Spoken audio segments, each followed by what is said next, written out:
Hi, this is Bethany Gagne, founder of Numinous, the organization that sponsors the Global Peaceful Cities Project. And we talk a lot about coherence at the Global Peaceful Cities Project. And today, I just thought I would give you a very real example of what are we talking about when we mean coherence. And what I'm going to begin with is to show you what I have out here on my computer is the M-Wave Pro, which is a software program designed by the Institute of Heart Math that enables us to determine how coherent people are. And we're also very fortunate to have Dr. Liz Love, a chiropractor. Hi, Diz Love here. And Dr. Liz is here, and she's been kind enough to put herself on the computer so that we can all take a look. So what I'm going to do here is I'm going to press start on the computer, and what's going to happen is the computer is calibrating to Liz. Actually, Liz, can you show them the earpiece that you've got on your ear? Can they see?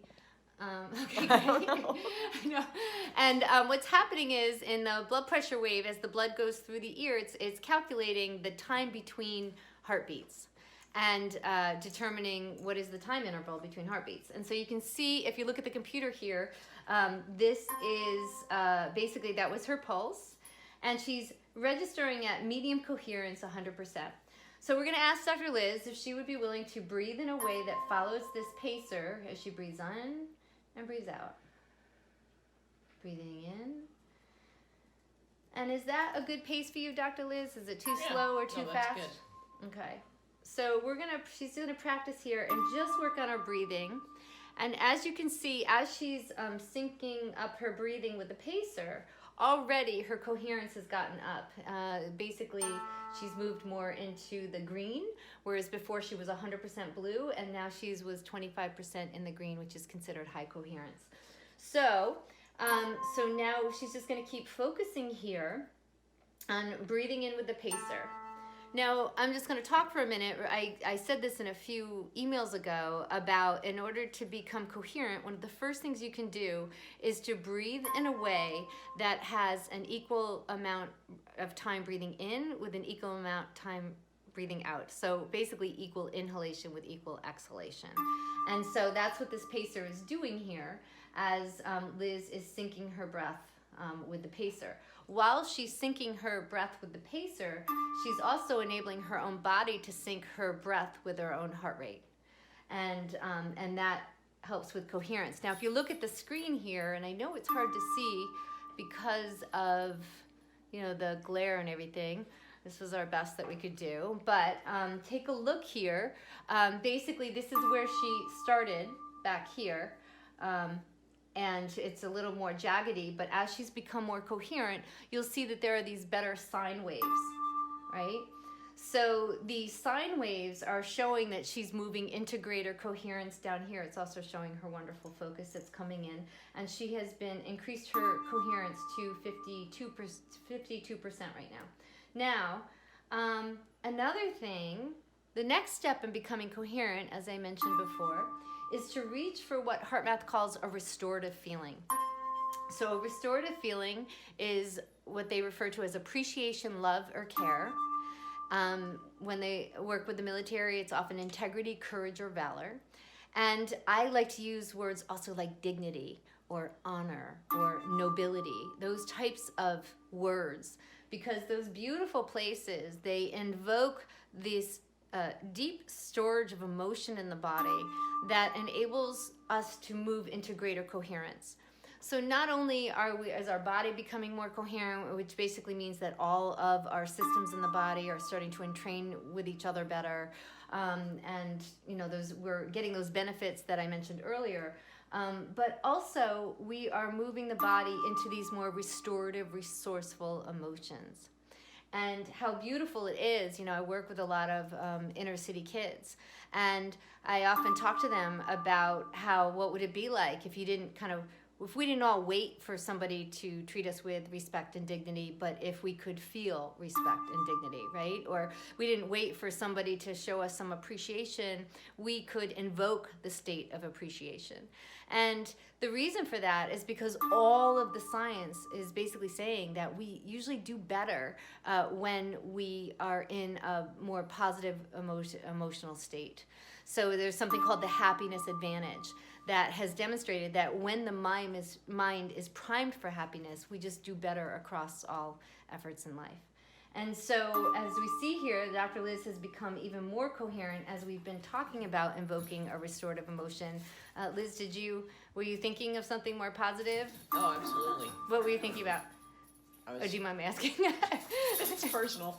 Yeah. Okay, so you see that? It's personal, right? So like she doesn't even have to tell me. All I know when I look at the computer is very often I do that. Look, just with laughter, it started going up. Yeah, exactly. Laughter is big. That's why we laugh a lot at the Peace Project. But oftentimes when I use different types of biofeedback instruments, today I'm using Coherence, but everybody gets a kick out of that the body eavesdrops on everything we think. And when you really start to get that, and Coherence is one way to demonstrate that, we start to become much more careful about what thoughts we ruminate on. So notice how Liz here she probably went off somewhere as we're talking about other subjects. The more judgmental, critical mind can often kick in. And so I always tell people, don't get too clever on this instrument. When the mind gets too chatty, too analytical, that's when we lose our coherence. I'll often get maybe engineers on here that will try to will it to happen, and I say, relax, really try to allow your brain to relax a little bit, to almost think in a way that's a little less linear and a little bit more creative and almost dreamy. And that is our puppy right now. So anyways, all right, Liz, do you have anything you want to share about maybe what's going on for you during this whole thing? I'm just feeling very relaxed and calm inside. I'm actually thinking about trying to sync my heart with my breathing and my brain. I'm just thinking of everything being synchronized. Okay, nice. And how are you working in your body at all?